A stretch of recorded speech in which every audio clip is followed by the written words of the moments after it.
Kami persilakan kepada rekan-rekan. Kami persilakan, silakan Pak Romi. Ini yang promotornya, silakan. Terima kasih pimpinan. Izinkan saya memperkenalkan diri. Saya bernama Zulfikar Hamonangan, nomor anggota A562, fraksi Partai Demokrat, Dapil Banten 3.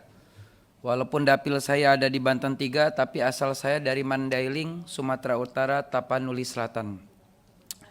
Setiap hari saya terus menerima telepon, WhatsApp, dan berbagai cerita-cerita yang berkembang di kampung kami. Sebetulnya sejak awal pembangunan geotermal yang dibangun di Sorik Marapi, itu sudah juga memakan korban jiwa.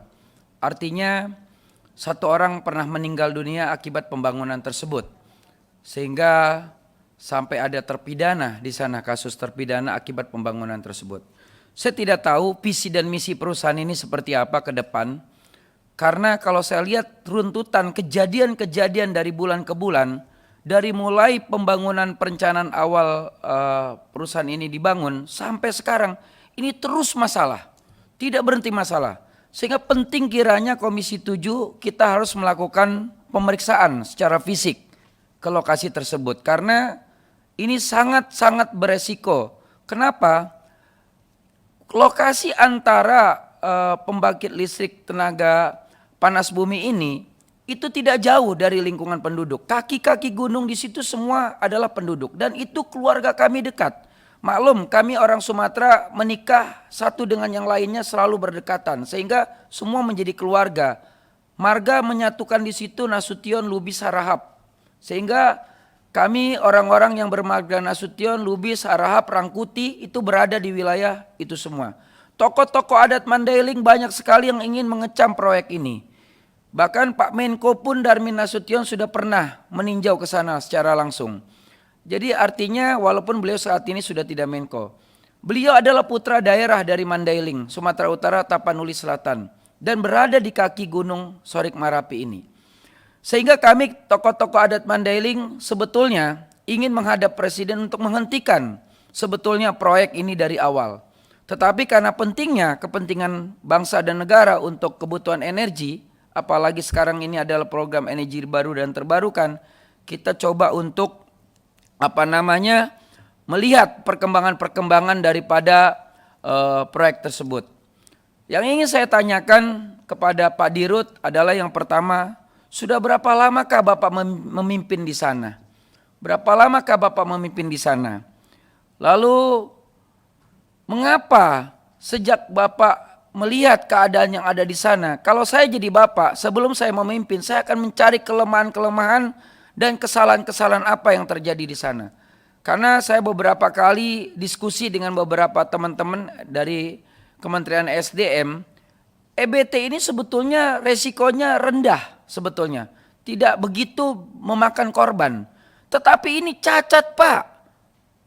Air sungai diminum masyarakat di sana masih mengkonsumsi air dari sungai. Ya, yang dari ada Simbanggor, sungai yang ada di Sibanggor, desa Sibanggor itu. Desa Sibanggor tercemar, kok bisa tercemar? Setahu saya PLTP ini tidak mencemari. Seharusnya air yang keluar dari PLTP ini malah bisa dikonsumsi masyarakat dan bisa menjadi sumber untuk pengairan dan penghijauan untuk lingkungan. Tetapi kok menjadi zat yang berbahaya? Saya tidak tahu. Bagaimana prosesnya di sana? Apakah harus membutuhkan yang namanya water treatment atau apa? Saya nggak tahu. Tapi kenapa kok airnya saja membunuh orang di sana? Ini tolong dicatat juga oleh dari SDM tentang ini. Belum ada nih masalah air juga dibahas hari ini. Ini air sungai di sana ini sudah tercemar. Kalau hari ini dilihat slide, Pak, ada saya bukti-bukti ini banyak yang cacat Pak. Tangan-tangan mereka Pak habis Pak, luka-luka semua cacat mereka di sana ini. Akibat air yang keluar daripada pembangkit listrik ini. Ini air saja udah berbahaya di sana. Belum lagi berbicara dari sisi gasnya.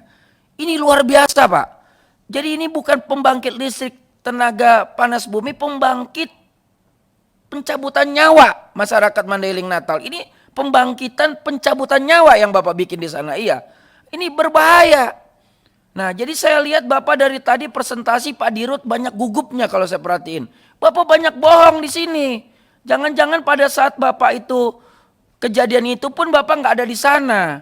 Security Bapak katakan titik-titik security tidak jauh daripada lokasi yang tugasnya ABCD kecuali masalah H2S yang tidak disampaikan. Tetapi kenyataannya saya yakin satpam Bapak pun nggak ada di sana. Kalau ada udah mati duluan itu satpam Bapak itu. Udah mati duluan dia. Nggak mungkin masyarakat duluan yang mati gitu loh ya. Nah, lalu biasanya Pak, untuk mencegah itu pun butuh yang namanya hewan ternak di sekeliling itu sebagai ring 1, ring 2. Semacam kelinci dipasang, mungkin hewan-hewan ternak kambing dipasang sebelum sampai ke manusia. Jadi radius A, radius B itu harus ada binatang ternak yang ditaruh di situ untuk mengantisipasi oksigen yang berbahaya sebelum masuk ke manusia, binatang dulu dicoba. Kalau binatang di situ tidak mati berarti manusianya aman. Ini tidak ada. Seperti yang disampaikan Pak pimpinan tadi, pembatas pun tidak ada, gitu loh ya. Apakah boleh perusahaan seperti ini masih berlanjut pimpinan? Jadi kalau menurut saya sebelum perusahaan ini berlanjut kita harus melakukan sidak dulu secara fisik apakah SOP peraturan-peraturan yang ada ini sudah dijalankan. Karena di sini bukan hanya human error, sistem error, ya, leader error nih kalau saya lihat pimpinan. Jadi leadernya juga sudah error, pimpinan ini Pak Dirutnya juga sudah error kalau saya lihat. Dari tadi Bapak baca kayak orang lagi mimpi Pak. Benar, Bapak membacakan apa yang Bapak presentasikan tadi, Bapak kayak orang kebingungan Pak, gitu loh ya. Tidak yakin kalau saya lihat dari diri Bapak sendiri. Jadi Bapak penuh dengan segala keraguan. Jadi artinya kalau saya baca secara kebatinan, Bapak mengakui bahwa proyek ini proyek gagal sebetulnya. Proyek yang enggak dipaksakan. Saya tidak tahu apakah keuangan di perusahaan Bapak lancar apa tidak. Jangan-jangan Bapak pusing juga nunggu turunnya cair anggaran. Untuk pembangunan proyek ini Bapak bingung termin-termin dana itu turun. Sehingga Bapak juga stres sendiri jadi pimpinan di sana gitu loh ya. Jadi buka saja Pak di sini. Kalau ada persoalan di internal Bapak juga buka saja. Dan kalau Bapak nggak mampu sampaikan di Komisi 7 saya akan mengundurkan diri. Memimpin proyek ini gitu loh. Memimpin perusahaan ini. Sampaikan.